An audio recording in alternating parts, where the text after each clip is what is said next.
Hello friends, नमस्कार। आशा करती हूँ आप लोग अच्छे होंगे और खुश भी होंगे। तो बीडीएस अकेडमी 2.0 पे आप लोगों के लिए लेकर आ चुकी हूँ बीएड फर्स्ट ईयर से रिलेटेड बहुत ही महत्वपूर्ण क्वेश्चन, जिसमें आप लोगों को क्या करना है, आप लोगों को बस क्लास को ज्वाइन करना है और क्लास को अच्छी तरह से शुरू से लास्ट तक देखना है बिना स्किप किए हुई क्लास को। तो आप लोगों को मैं बता दूं, आप लोगों का आज से ही नहीं, आप लोगों को 2-3 दिन पहले ही क्लास स्टार्ट कर दिया गया है नए क्लास में, यानी ईपीसी 1 आप लोगों का क्लास था जिसमें आप लोगों को कोर्स चालू हो चुका है, जिसमें आप लोगों को फ्री और मुफ्त क्लास कराई जा रही है। तो आप लोगों को यहाँ पे कोई भी पैसे नहीं ली गई है और नहीं भी लिए जाएगी, यानी आप लोगों को फ्री एकदम क्लास कराया जा रहा है, जिसमें आप लोगों की क्या करनी है, तो reading is reflection on text, यानी आप लोगों को सेशन 25 से 27, 26 से 28 दोनों बच्चे के लिए तैयारी मैं करा रही हूँ यहाँ पे, कि उनको एग्जाम के टाइम कोई भी हड़बड़ी ना हो, आराम से वो लोग क्लास करें। ताकि आप लोगों को बता दूं, अभी 2 विषय और भी बाकी है और अप्रैल में एग्जाम है, तो 1 महीने में कैसे हैंडल कर पाऊंगी ये मैं ही जानती हूँ, और आप लोगों को कैसे मैं तैयारी कराऊंगी मैं खुद जानती हूँ कि कितना मेहनत करना पड़ता है, कितना मेहनत करना पड़ता है आप लोगों को समझाने के लिए, आप लोगों को पढ़ाने के लिए, आप लोगों के लिए हर एक अपडेट देने के लिए। लेकिन आप लोग मेरी मजबूरी का कोई भी आप लोगों को फर्क नहीं पड़ रहा है, तो मैं आप लोगों को बता दूं, मैं इतनी मेहनत आप लोगों के लिए कर रही हूँ। तो आप लोग कृपया करके हमारे क्लास को थोड़ा लाइक कर दीजिएगा, कमेंट कर दीजिएगा और चैनल को सब्सक्राइब कर दीजिएगा। इससे मेरा जो है ना, मैं आप लोगों को इससे भी अच्छा जो क्लास हो आप लोगों को बना दूंगी और बता भी दूंगी। तो मैं आज स्टार्ट करने वाली हूँ बीएड फर्स्ट ईयर। तो बीएड फर्स्ट ईयर जो भी बच्चे हैं क्लास को अगर कहीं भी कोई भी यूनिवर्सिटी से ज्वाइन कर रहे हैं, हमारे क्लास को देख रहे हैं, तो कृपया करके क्लास को ज्वाइन कीजिए, क्योंकि आप लोगों को सेम क्वेश्चन रहने वाला है। 1-2 क्वेश्चन इधर उधर होने वाला है, लेकिन सेम ही क्वेश्चन आने वाले हैं। तो चलिए, आज हम आप लोगों को तीसरा क्लास में आप लोगों के हैं। अब हम लोग क्या करेंगे, तब हम लोग चलेंगे क्वेश्चन पे।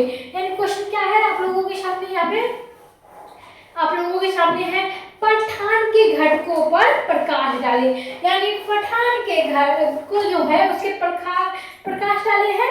अब हम लोग क्या करेंगे, यूनिट 1 में जो पढ़ना है क्वेश्चन ये है, और क्या है, तो reading is reflection on text, यानी विषय वस्तु पठान के पाठों का पर प्रभाव क्या होता है ये जाननी है।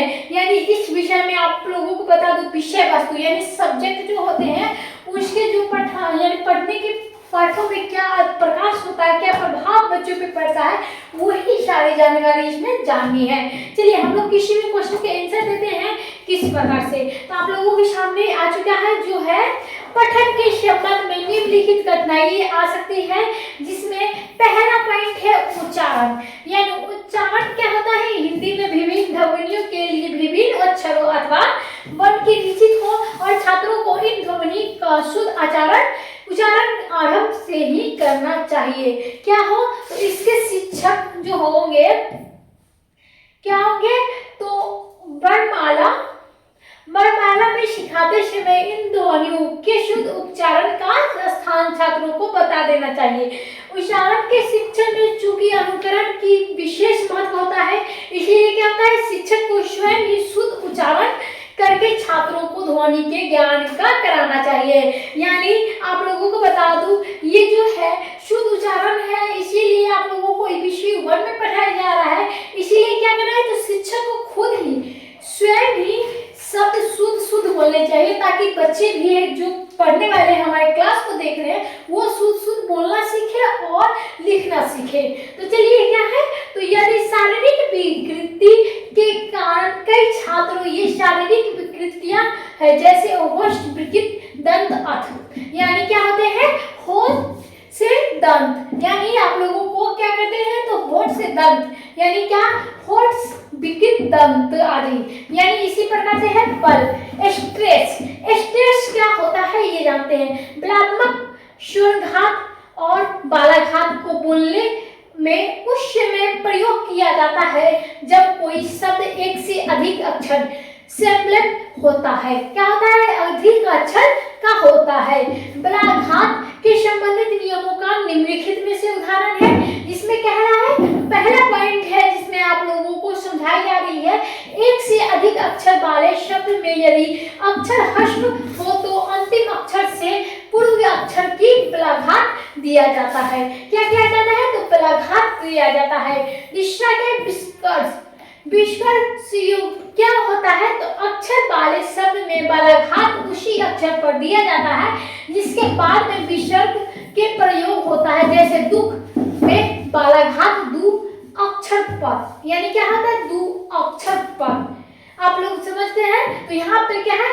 दुख यानी दुख आ गया, बलाघात हो गया जो दो अक्षर पे पड़ गया, क्या? विसर्ग युक्त। अब तीसरा पॉइंट क्या है? एकाक्षर शब्दों में बलाघात उसी शब्द से दिया जाता है जो जा आ आदि होता है। यानी क्या दिया गया है? तो एकाक्षर शब्द में बलाघात उसी शब्द को दिया जाता है जो जा आ, यानी आ जा, क्या हो जाएगा? आजा, जा हो गया, आ हो जाएगा, तो आ हो जाएगा। चौथा पॉइंट क्या है? यदि शब्द में संयुक्त अक्षर का प्रयोग हो तो बलाघात संयुक्त व्यंजन के पूर्व अक्षर पर दिया जाता है। जैसे मिथ्या शब्द में बल मी का हो गया अक्षर पे दिया गया है, यानी जो मिथ्या जो हो गया वो किस पे दिया गया है? बल, तो वो मी पे दिया गया है, मी पे। अब बलाघात का प्रयोग निम्नलिखित स्थानों पर किया जाता है। क्या किया जाता है? तो निम्नलिखित स्थानों पर किया जाता है। किसका प्रयोग? तो बलाघात का उपयोग किया जाता है। पहला पॉइंट क्या है? तो पहला पॉइंट है संयुक्त व्यंजन पूर्ववर्ती अक्षरों पर ही बलाघात होता है, जैसे सत्य, मिथ्या आदि। दूसरा क्या है? अक्रांत तीन अक्षर के शब्द के द्वितीय अक्षरों पर बलाघात है, जैसे कमल, अचर आदि। तीसरा पॉइंट क्या है? अक्रांत दो अक्षरों के शब्द प्रथम अक्षर पर बलाघात क्या रहता है, जैसे कि घर, जन। और चौथा पॉइंट क्या है? स्वर के पश्चात मध्यम अथवा अन्य स्थितियों के या व व्यंजन में परिवर्तित व्यंजनों का उच्चारण द्वितीय रूप में किया जाता है, वही बल पड़ता है। जैसे यहाँ पे आप लोगों को समझा दिया जाए, और पहला जो द्वितीय है, दूसरा को द्वितीय, साम्य को सम्याम्य, अन्य को अन्न, उपन्यास को उपन्यास। आप लोग समझ चुके होंगे कि आप लोगों को जो हो यहाँ पे बल पे किस प्रकार के जो है पादे में विभाजित किया गया है और बातों को बतलाई गई है। तो आप लोग समझते हो तो जरूर ही बताइएगा, नहीं तो कोई भी कठिनाई हो रोशनी में आप लोगों के सामने है, आप लोग पूछ सकते हो।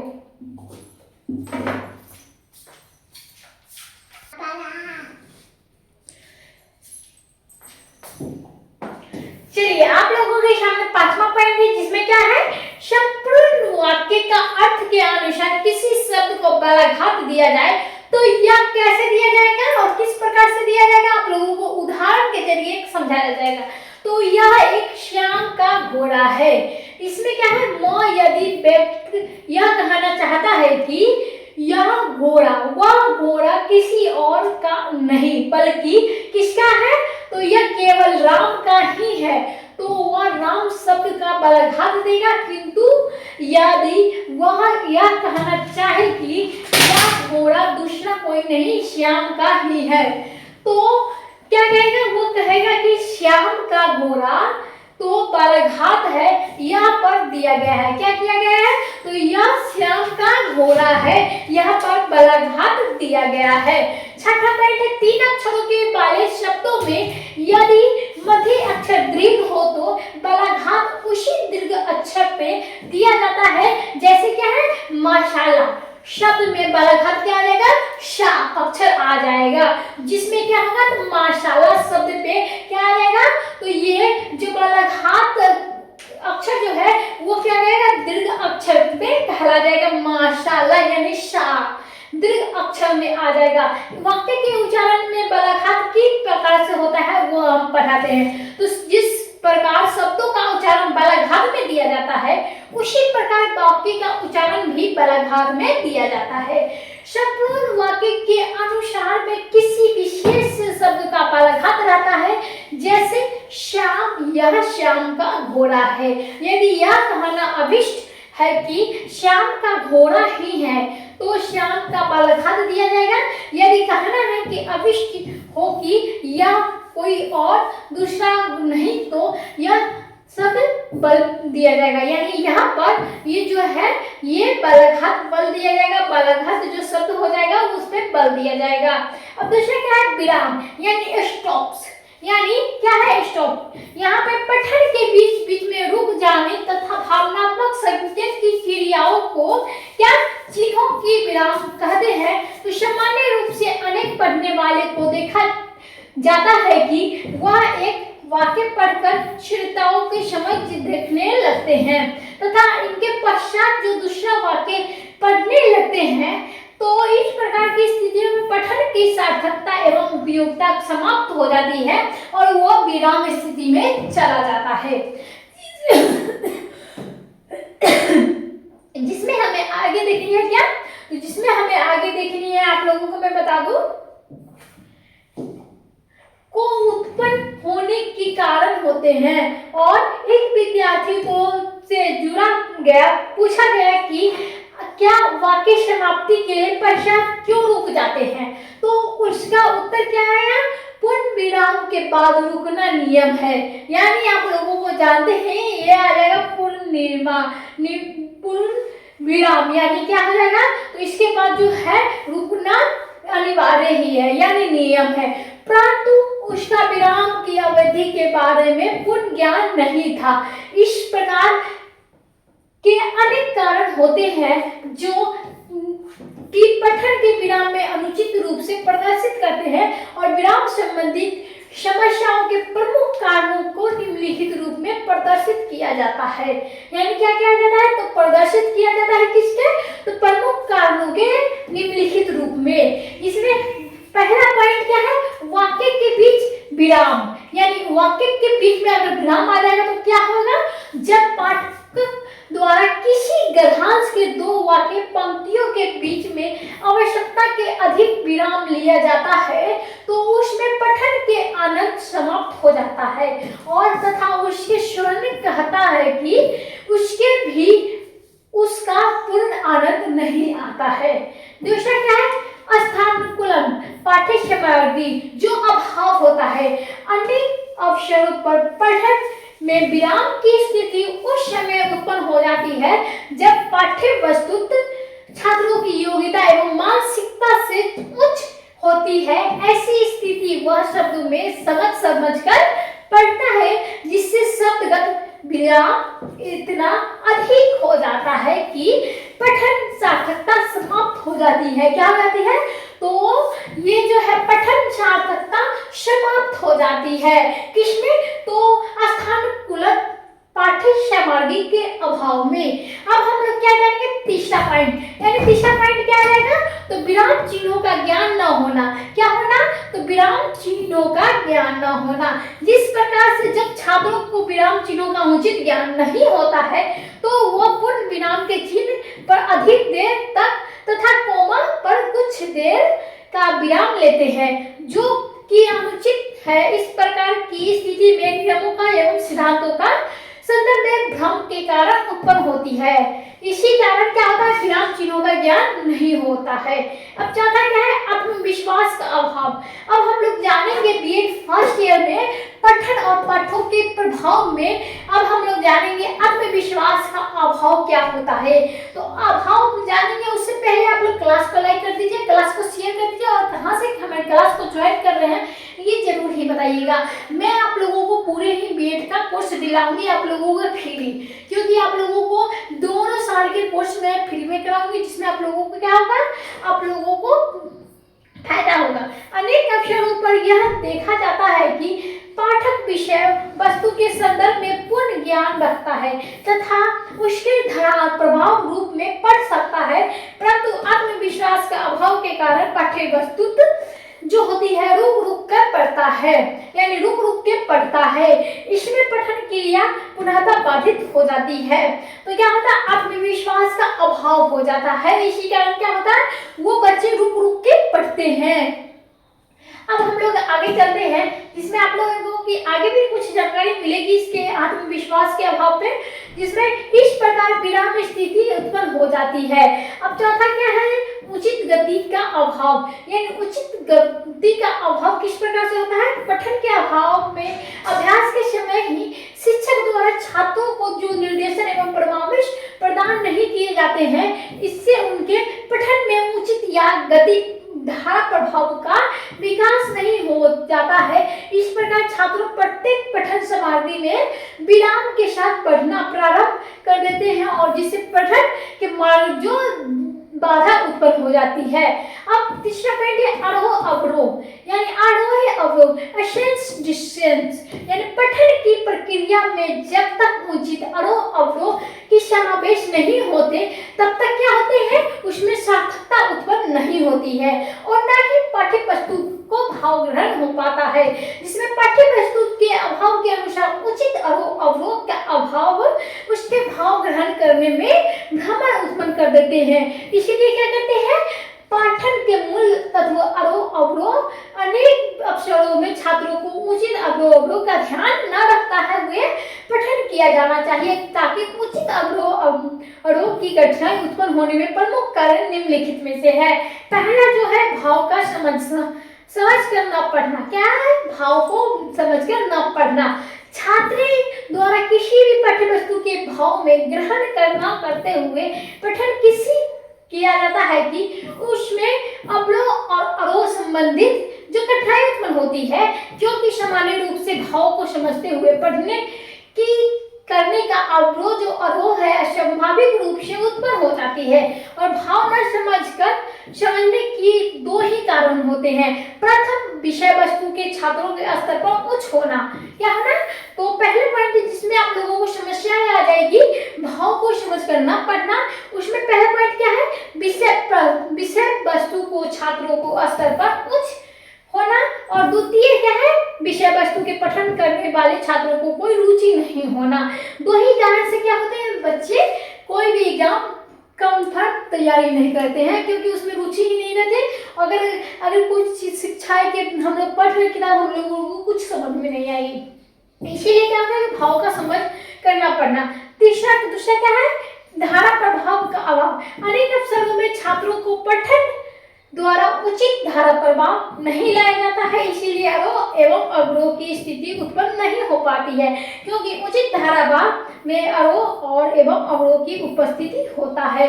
तो अब हम लोग लास्ट और अंतिम बातें जानने की कोशिश करेंगे, जिसमें हम लोगों को पठन क्या है उसके प्रकाश पे प्रभाव पे डालेंगे प्रकाश। चलिए, तीसरा पॉइंट है शीघ्रता से पठन। जब छात्र किसी भी पाठ्य वस्तु की शीघ्रता से पढ़ने का प्रयास करते हैं तो वह आरोह एवं अवरोह का ध्यान नहीं रख पाते हैं, उसका संपूर्ण ध्यान शीघ्रता से पठन में चला जाता है और इस प्रकार के पठन की अपनी सार्थकता एवं उपयोगिता दोनों को ही खो देते हैं। क्या कहते हैं, शीघ्रता में पठन से। यानी चौथा क्या है, अधिक धीमी आवाज में पठन करना। क्या होता है, आप लोगों को सारी पढ़ाई से ही बातें बतलाई जाएगी तो संभवतः अनेक छात्र पठन के समय में धीमी आवाज में पढ़ने करते हैं, इसीलिए जब आवाज तेजी लानी चाहिए उस अवस्था में या उचित रूप से तेजी नहीं ला पाते हैं और उनकी आवाज पुनः बनी रहती है। इसी प्रकार एक ही आवाज अर्थात धीमी गति से पठन बना रहता है और तथा अवरोह जो होता है प्रभाव का अभाव उत्पन्न हो जाता है। अब चौथा क्या है, अधिक तेज की आवाज में पठन, यानी जिसमें आप लोगों को सामने बोल रही हूँ उसके बारे में भी आप लोगों को बता दूं तो अनेक छात्र स्वाभाविक रूप से तेज आवाज में पठन करते हैं तथा जहाँ पाठ्य वस्तु की आवश्यकता धीमी आवाज के रूप में ही होती है वहां पर भी उनकी आवाज तेज बनी रहती है। इसी प्रकार से आवाज के अर्थात तेज आवाज में उनका संपूर्ण पठन संपन्न होता है तथा आरोह अवरोह का अभाव उत्पन्न हो जाता है। अब क्या है, चौथा मूल अभाव का विपरीत पठन, यानी मूल भाव का विपरीत पठन भी क्या हो जाएगा, तो जब छात्र के द्वारा मूल भाव जो विपरीत पठन किया जाता है तो आरोह एवं अवरोह की अभाव हो जाता है। जैसे हास्य रस की कविता को श्रृंगार रस के भाव में पढ़ा जाए तो आप लोग ये किताब में पढ़े होंगे कि हास्य रस और जो श्रृंगार रस की जो है कहानी आप लोगों को पढ़ने नहीं होंगे और 10th में तो अभाव का उत्पन्न हो जाता है और न ही आरोह एवं अवरोह की प्रशंसता होती है। आरोह अवरोह की समस्या और समाधान हेतु शिक्षक की कक्षा कक्ष में विभिन्न प्रकार की गतिविधियों एवं उपायों की सहारा लेना चाहिए। इन सभी वर्ग निम्नलिखित में किया गया है। पहला क्या है, कक्षा कक्ष में जो छात्र उचित अवरोह में पठन नहीं कर पाते हैं उसके शिक्षक द्वारा उन छात्रों को पास बैठाया जाए और जो उचित अवरोह के साथ आदर्श पठन करते हैं। दूसरा क्या है, छात्रों को पठन में अभ्यास शिक्षक द्वारा उन कविताओं एवं गद्यांशों को कराना चाहिए जिसका छात्र को भाव समझ कर सके तथा उसमें भाव के अनुरूप पढ़ सके। अब तीसरा पॉइंट क्या है, शिक्षक की छात्रों में पद और छंदों के ज्ञान कराना चाहिए जिससे वो उचित अवरोह एवं अवरोह के साथ पठन कर सके और जैसे दोहा श्रेष्ठ छंदों पठन करने की विधि को पृथक होते हैं। यहाँ पर चौथा पॉइंट क्या है, अवरोहन की समस्या जो समाधान के हेतु होती है वो शिक्षक द्वारा आदर्श वाचन संबंधित प्रतियोगिता को आयोजना किया जाए तथा कक्ष में जो छात्र उचित आरोह एवं अवरोह के साथ वाचन करते हैं उनके आदर्श वाचन में पर्याप्त अवसरों का प्रदान किए जाए। अब क्या है, पांचवा, पठन के समय छात्रा को उचित पृष्ठ पोषण प्रदान किया जाए जिससे छात्र उचित आरोह एवं अवरोह के साथ पठन कर सके। तो आप लोगों का क्वेश्चन समझ में आ चुका होगा कि आप लोगों के किस प्रकार से क्वेश्चन था। तो पठन के घटकों पर प्रकाश डाले, क्वेश्चन क्या था, पठान के घटकों पे प्रकाश डाले। तो आप लोगों का आज का क्लास कैसा लगा जरूर ही बताइएगा। तब तक के लिए धन्यवाद। आप लोगों को अगले क्लास में फिर से नए तरीके से स्वागत होगा क्योंकि आप लोगों को पढ़ाया जा रहा है reading and reflection on the text. तो आप लोगों को पूरे विषय वस्तु के पठन एवं पाठों का प्रभाव डाला जाएगा जिसमें आप लोगों को अंतर और विअंतर सब पता चल जाएगा। Bye bye, tata. आप लोगों को अगले दिन फिर से मिलूंगी नेक्स्ट क्लास के साथ।